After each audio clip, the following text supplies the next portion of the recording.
Hi everyone, welcome to Living Your Best Life with Eddie Stone, founder and CEO of Touchstone Essentials. Hello Eddie, how are you? I'm great, Perry. How are you this evening or this morning? Excuse me. Great, I'm great too. Thank you so much. I How is hope your everything? I hope your new year has begun fantastic. I think I saw that you were on the coast enjoying the beach. Yeah, it was wonderful with the sun, sea, sand. Great, Yeah, great. I'm jealous. Here in North Carolina, where I live, it's pretty cold right now, and so Uh-huh. I saw your beach. But we're going to actually be taking a little trip here in a few weeks to Mexico, so I'll have some of that beach and sunshine to enjoy and kind of warm my bones up. Yeah, that sounds great too. Your company has a big event there, right, in Mexico in February next month. Yeah, that's right. It's south of Cancun. The area is called Acamal. I think that actually means turtle. And so right off the area where we're staying is a turtle sanctuary. It's a beautiful. I've been there this past August to kind of look at it before we decided on this trip, and it's lovely, crystal clear blue, clean water, and actually only about say 25 yards off the shore is where the turtles are, and they'll do guided tours where you can snorkel and kind of on the surface of the water kind of see the turtles swimming, and just really interesting, very close to nature, and almost like a tropical rainforest. I don't think it's quite that way. It's still about 200 miles north of Belize, but it's a lovely area. So I have to say I'm pretty excited to be going. How many days over there? I think your staff and everybody will be happy over there. Yeah, I think there'll be almost 50 people that are going from all over, not just the U.S., but other people from abroad in Europe as well.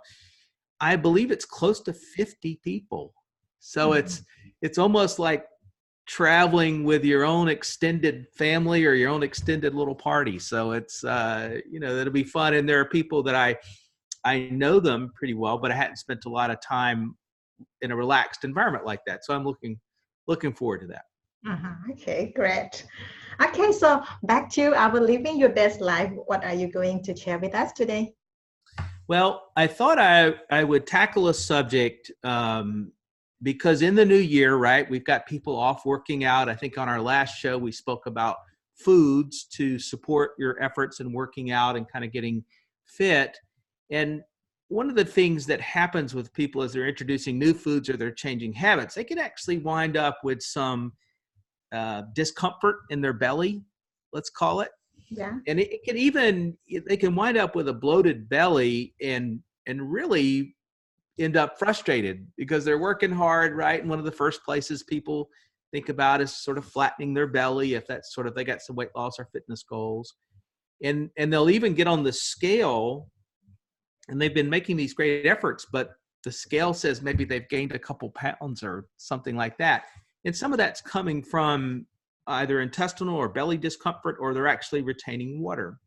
And there are some foods. Now, let's think about this. There's not absolutes here, because some of the things I'm going to mention won't affect some people, but for other people, they're really problematic. And so what I've done is made a little list here of 10 foods that really can surprisingly cause people to deal with bloated bellies and retention of water weight gain. And so they kind of feel like they're not making progress when actually they are. And then I've got some solutions to offer that people can work about. So the first one, and this one maybe for the audience is probably pretty obvious, is wheat. Mm. Wheat today, particularly if you're talking about commercially grown wheat, doesn't have some of those sort of native properties that we think of when we think of heirloom seeds or heirloom wheat. It's kind of fast growing. It can be very high in gluten, and some people have shown that they are gluten intolerant. Now, whether that's because of a diet of ultra processed foods that's working against them and causing them to all of a sudden become gluten intolerant, or if it's just a native issue to them. But wheat can be a problem, and for a lot of people, particularly if it's breads, if they're eating breads or pastas, things like pizzas, where they're made with high gluten flours that have been bleached and processed and all kinds of things, they can have some problems. And so if you've never had problem with wheat before and all of a sudden it becomes an issue, one of the things you can try, maybe it's not a matter of completely cutting out gluten, but maybe it's going back to whole grains and trying to heal your gut. And it could be, in fact, a problem associated with really high processed, ultra processed wheat products. And so that's something to consider. The second one in this category are beans. And of course, we hear about beans causing gas and flatulence, and people joke about that. And there are enzymes. I think there's a product in the marketplace here in the US called Beano that people can use when they're eating beans to help them with gas and bloating. Beans, though, also have a lot of fiber in them. So there are some qualities to beans, including proteins. They can be low glycemic. So that's a good positive thing, particularly if you're trying to control your weight and some of your eating habits. But beans, for some people, can really be a challenge. It probably says more about the health of your gut if you're having trouble digesting beans than it does actually the beans themselves. But if a person is constantly having these troubles, so let's say someone's been listening to the show and they're trying to eat less animal protein. And so to feel full, get a little protein, they're starting to add some beans to their diet, but all of a sudden they find themselves sort of bloated. One of the things to consider, and I'm going to talk about some of these solutions, is healing their gut and then trying to eat the beans, because that may be just the challenge is their biome is off in their bowel and their gut's unhealthy. And so the beans they're having a reaction that way, because as a general rule, beans are good. They have good nutritional density. They have fiber. They have some protein. And so we don't want to blame everything on the beans, but beans can cause you to retain water and be bloated if you're having challenges. And then the third I'll mention is dairy. I hope for most people I'm talking to that, particularly if you're an adult, you realize that dairy is probably not, something for the majority of people that needs to be a constant part of their diet. You want to think of dairy really on a limited basis. Most adults, it's very difficult to justify drinking cow's milk, for example, on a regular basis. I understand in some situations with children, it can provide very valuable nutrients, but for adults, it's hard to make that argument when there are all kinds of things they can use instead. And the lactose, which is basically a sugar that is found in dairy, can just wreak havoc. In fact, there's lots of people, they're not so much allergic to dairy as they're having trouble and they're lactose intolerant. And so the wheat, the beans, and the dairy, it's a good place to start. Number 4 is artificial sweeteners. And we can actually throw artificial dyes in there as well. In fact, there are children that their parents or their teachers have identified and said, hey, your child may have some issues with ADD or ADHD, right? They're having some behavioral issues. They clean their diet up. They get rid of the artificial sweeteners, they get rid of the artificial colors, and actually the behavior of the children improves really dramatically. And it's just another example of how ultra-processed foods filled with all kinds of chemicals, taking food out of sort of its native element, the challenges that can come. So number 4, we want to watch out for that. Number 5, and I set this separate from the bean discussion, are lentils. Now, lentils in a lot of parts of the world, Middle East, Africa, some of these places, lentils are a staple of the diet. And so for lentil lovers that are listening to us, I do not want to be critical of all lentils in all situations. But if you're a person that's, you're updating your diet, you're trying to be more healthy, you're trying to choose something like a lentil, but all of a sudden you've got belly bloat and gas and you're retaining water and having water-based weight gain, consider maybe setting aside the lentils and trying to work on healing your gut before you try something like that, because it just may be really an example of the gut health issue like I spoke about with the beans. And if you are having trouble with lentils, but lentils are an important option for you, one of the things is that if you're using or you're eating lentils as a part of a slow-cooked soup, oftentimes that cooking process will diminish some of those qualities that can cause a belly bloat, cause gas, and cause some problems. So sometimes it's just how you're preparing them, and you just want to be conscious this is potentially it. The next I'll mention and let's call this number 6 in our little list here, is alcohol, particularly beer. And so it really, it sort of depends on what you're used to, and it depends on if your beer is made locally and it's not pasteurized, or perhaps it's a national beer and it's been pasteurized. In Europe, sometimes you can find what they call cask beers that can have bacteria from the cask. It may make the beers taste great. And if you're local and you're used to that, it's no problem. But you might be traveling someplace and have one of these local beers, and it just all of a sudden really cause all kinds of digestive issues, gas, and bloating. Be conscious of that. Something like a beer, it's a fermented food. And this is also true with alcoholic drinks like fermented rices, fermented milks, which are very popular in Africa. Just remember, the fermentation process may not always work in your gut and your digestive system. What that fermentation process is caused by a bacteria. In this case, it's controlled and it's by design, but something to be conscious of. And going back to the dairy for a minute, consider that something like a cheese is really a fermented dairy food, or even yogurt for that matter. And so some individuals, they might be able to have cheese, they might be able to have the right healthy types of yogurts without trouble, but they have milk or something of that kind, and it caused trouble. So just be conscious of how it's prepared, sourcing. Is it something you're used to? And is it a sign that you've got more gut issues? Now, number 7, and I'm a little hesitant here because I don't want you to not eat these, but I want you to be conscious that if you don't have a healthy gut, it could cause a problem. And that's cruciferous vegetables.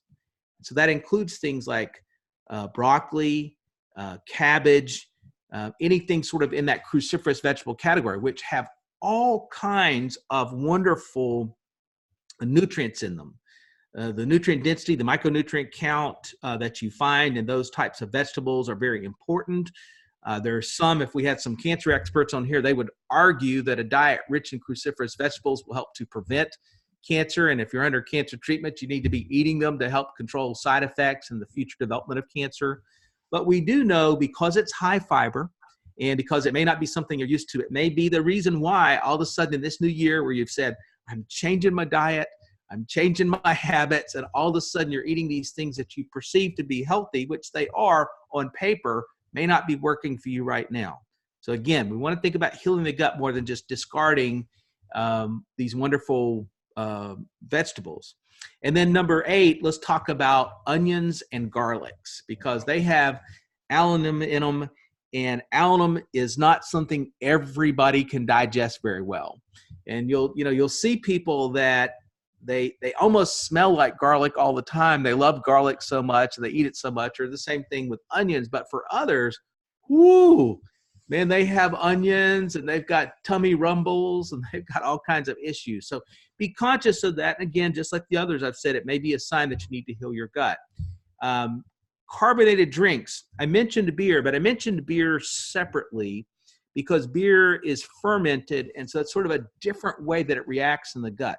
But sparkling drinks, particularly if you're talking about sugar-filled soft drinks, these energy drinks that I see people drinking with all of the sugar and the artificial flavors and just all of the things that you see in them that I just think are terrible for people, but yet they're incredibly popular and billions of them are drank, on a regular basis. They can cause all kinds of bloating and gas and intestinal distress and loose stool and other issues. So if you've got a situation where all of a sudden you're facing those problems and you haven't before, think back to what you've been drinking.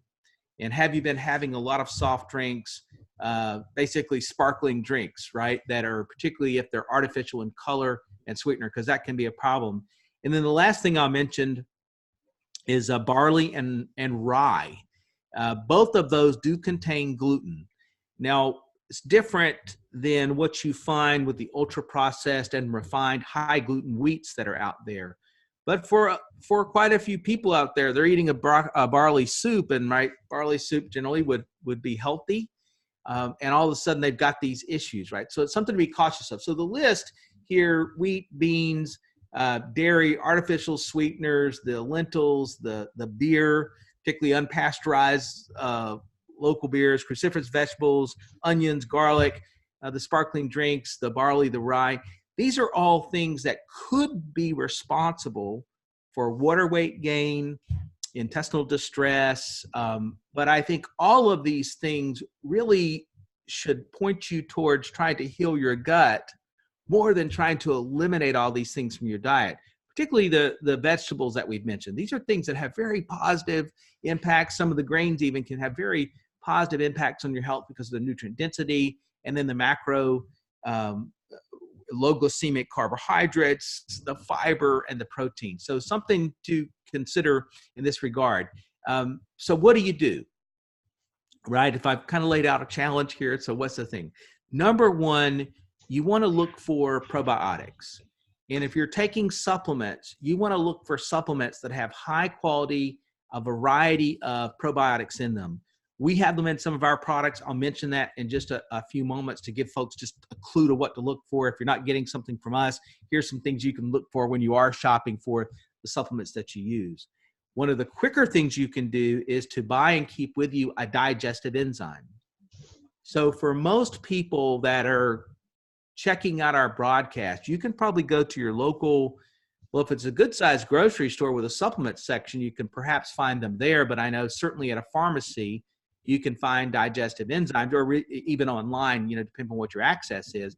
Look for vegetarian, vegetable-based digestive enzymes, and look for the words digestive enzyme.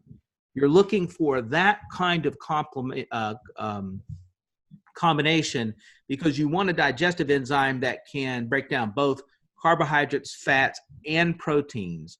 If you're on a keto diet or something like that, perhaps you can get away with just a probiotic, or a digestive enzyme that breaks down proteins, like a proteolytic enzyme.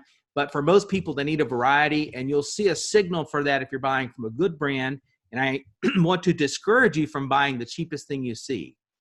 With digestive enzymes, it's one of those places you really get what you pay for. And so you want to make sure you're looking for something.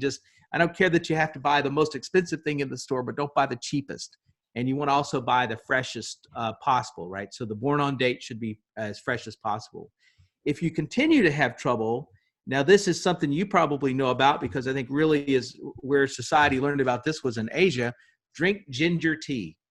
There's very few things that soothe a tummy ache, an upset stomach, distress in your bowels than ginger tea. And there are even simple candies that you can get that aren't so bad in terms of their sugar, right? So if you've got a child that's really struggling with some intestinal disorders, at your pharmacy, you ought to be able to buy simple ginger chews for kids. Oftentimes they'll say for gut health, and they can have some probiotics in them, but they'll taste good and can help kids with those kinds of issues.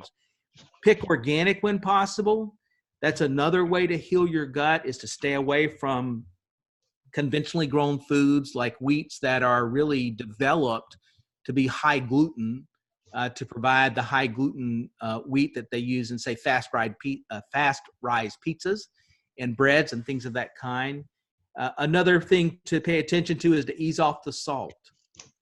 I packaged goods particularly are already high in salt, and then I see people really pouring the table salt on that food. You're going to retain water. It's going to make it difficult for you to digest because of that. It's going to create general bloating and may, in fact, if you've got some heart disease, cause high blood pressure. Now, pink salt's a different story. So if you're looking at Himalayan salt, pink salt, because of the minerals, it's a different thing. But the bottom line is, oftentimes with this list I've read, people will say it's all because of a food sensitivity. They wind up eliminating those foods from their diet, but it doesn't fully solve the problem. And now their diet becomes more and more limited, more and more restrictive, and they're not actually healing the problem. The bloating is often the symptom. The problem is really gut health. And so that's what you want to pay attention to. We at Touchstone, this is a big subject for us. We believe part of good health management, longevity, healthy immune system is really based on your gut. So whether it's our CBD products, our Calm line that we sell. We know that CBD, how it interacts with the endocannabinoid system, it does help to strengthen and bring balance to the digestive system in the body. People can see almost immediate improvements in that. Our Pure Body, which I know you're a fan of, and the Pure Body Extra both help to detoxify, but not just that, they help to alkalize the gut and help to push out and help your body manage toxins, which can improve gut health, right? So you're more tolerant of a variety of foods. Our Green Energy is a proteolytic enzyme designed to help out with the digestion, particularly for people that struggle with proteins. And then our two superstars, and I know for some people, they just sort of like, oh, I can't do it. I can't do greens. But our super green juice, it's designed to taste great. You can drink it rapidly if you don't like the flavor or you've got a phobia about greens, but it is filled with 44 different superfoods that will heal your gut, including probiotics, prebiotics in combination that are spore form or non-spore formers. It is a dynamic combination for gut health. If you add that to our Super Greens Plus D, which is similar, except now it's got the D that helps the immune system as well, really gut saving, you know, these are things that can have a big impact on these issues. And so I guess the main message I want to share is if you're dealing with some intestinal distress, some bloating, these kinds of things, don't just eliminate good foods. Let's think deeper about it. Let's look at what other habits, what other things you're consuming. Let's work on healing your gut so that you can enjoy nutritionally rich and dense foods, because that's really where you need to be for long-term health and you know, supporting longevity. Mm-hmm. You said it all. At first, I was like, oh, wow, what should I eat? Because I don't eat meat, right? But all the food that you mentioned that I eat all except like alcohol, you know, and like sparkling drink. And then you mentioned a lot about taking probiotics, you know, because I take your product as well, green juice, you know, which is very good, very good. So it helps then. No worries for me. You know, I'll have to say, Pari, I've been a big fan of greens drinks a long time, even before we introduced ours. And that was part of my motivation is I thought, you know what, I need to really try to refine something that we offer. And I'm 56 years old. And so the one thing I look at, a lot of my friends that are my age, they have all kinds of digestive issues. They have constipation. They have trouble going to the bathroom. They're inconsistent, or they have diarrhea. They have all these issues. And it's just really, it's what they're putting in their body. You know, they're just putting in those ultra processed foods. They're not getting a regular amount of fiber. They're not paying attention to things like the greens drinks. I've had a few say, oh, can't drink a greens drink. It's just part of longevity. And I think most anybody can if you start to think about the importance for your health. So I appreciate your advocacy. I know you're a fan of the greens drink. So yeah, and how often can we drink this green drink a day, Eddie? 3-4 cups a day? Okay. Well, there's nothing bad for you in it, right? And so you can't have too much, and you really, you know, you can't overdose on it, right? It's not like that. It is literally fruits and vegetables. It's almost really a matter of what you want to consume or what you can tolerate. I use it religiously at least 2 times a day, but sometimes I'll use it 3. And the way I use it is I use it before my meals because it helps to alkalize my gut, and it's got enough fiber that it helps to blunt. Let's say if I have something that's rich or it's got a little sugar in it or something like that, it helps to slow down that rate with which it causes my blood glucose to rise. And so I use it before each meal. And so I'm a big fan, but even if you can't do it but once a day or 5 times a week, right? Pick something that makes sense for you, getting that into your diet or something like it. If you think in your local place you've got something of a similar ilk, it's really good for you. And you'll feel better. You give it 30 days and you'll feel better. It's kind of convenient because last week I went on the beach, you know, to in province somewhere. Just carry that because they cannot like prepare squeeze juice all the time, you know, or press juice all the time. So this super green juice is perfect, you know, to travel with. I agree. It's a dry powder for that reason because I travel quite a bit and it's super convenient. So I'm on board. I agree with you. Okay, thank you very much. So I can go back to drink my green drinks again and enjoy the food. You got it. Very good to be with you tonight. I look forward to our next show. Okay, thank you very much, Eddie. Bye-bye. Bye-bye.